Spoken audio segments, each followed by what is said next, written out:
So I was talking to my daughter last night. She come home from school and she was talking about how one of her friends wrote letters to everybody. Actually, it was her cousin that wrote letters to all of their friends about how they make her feel because she wasn't the most expressive one in the group.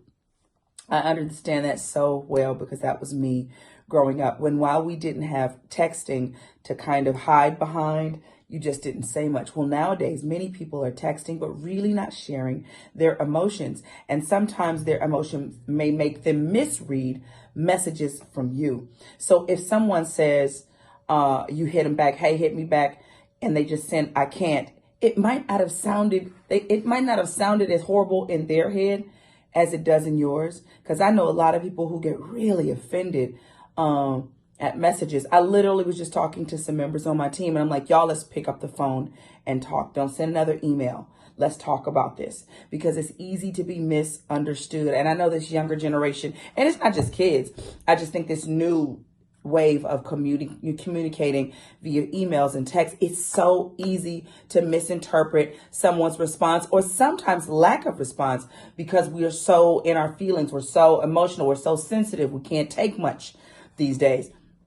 And I'm not judging anybody. It's just the truth.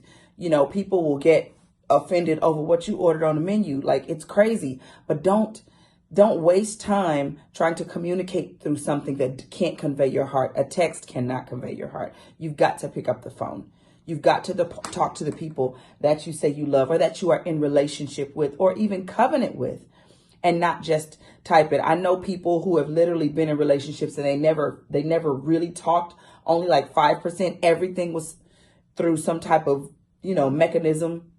I'm like, nah, you have to talk in real life, like real people. I don't even say like grown-ups. Express how you feel.